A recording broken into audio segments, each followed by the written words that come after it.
కానీ వాస్తవానికి ఆయన ఎంత కీడు చేస్తున్నాడో వాళ్ళకు కూడా తెలుసండి. వాళ్ళలో కొంతమంది తెలుసు ఆయన ఎంత కీడు చేస్తున్నాడో, ఎంత భయంకరమైనటువంటి పనులు చేస్తున్నాడో వాళ్ళకు కూడా తెలుసు. ఆయన వ్యతిరేకించే వాళ్ళు వాళ్ళలోనే ఉన్నారు. హైందవులోనే చాలా మంది ఉన్నారు వాళ్ళని వ్యతిరేకించే వాళ్ళు, వాళ్ళు చేసే పనులు తృణీకరించే వాళ్ళు, వాళ్ళు చేసే చాలా ఉన్నాయి, జిమ్మికులు ఉన్నాయి. వాటన్నిటిని పైకి తీసుకొచ్చి చెప్పేవాళ్ళు కూడా ఉన్నారు. అంటే మీరు ఒక విషయం గమనించాలి ఇక్కడ ఏంటంటే,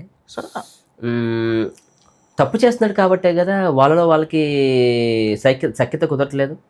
తప్పు చేస్తున్నాడు కాబట్టే కదా వాళ్ళు తృణీకరిస్తున్నారు.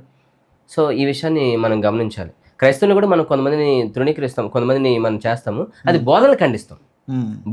ఇక్కడ ఆయన ఎట్లా కాదు, ఇక్కడ కరుణాకర్ సుగుణ అట్లా కాదు. ఇప్పుడు హైందవ గ్రంథాల్లో బూతులు మాట్లాడొచ్చు ఉందా సార్? హైందవ గ్రంథాల్లో బూతులు మాట్లాడొచ్చు అనే మాట ఉందా? బూతులు మాట్లాడొచ్చు అన్నమాట. ఐఎమ్ సారీ, ఈ విషయం నేను కమెంట్ చేయను, నాకు తెలీదు. ఎందుకంటే కరుణాకర్ సుగన్ కానీ, లలిత్ కుమార్ కానీ, అమార ప్రసాద్ కానీ వీళ్ళు ఏమంటున్నారంటే, మేము సాఫ్ట్ కార్నర్తో ఉండము, ఒకప్పుడు రోజులు వేరు, ఇప్పుడు రోజులు వేరు, మా నోట్లోంచి వస్తే లా భాషలు తప్ప మా భాషలు తప్ప ఇంకే భాషలు రావు అంటే భయంకరమైన బూత్ మాటలు. రీసెంట్ గా చూస్తే షాలేం రాజు గారి మీద కూడా కరుణాకర్ సుగన్ అనే వ్యక్తి కూడా అంటే కండోమ్స్ ప్యాడ్ గురించి మాట్లాడాడు. అంత దారుణం. అంటే ఏంటి వీళ్ళు సమాజానికి ఇద్దామన్న మెసేజ్ ఏంటి సార్?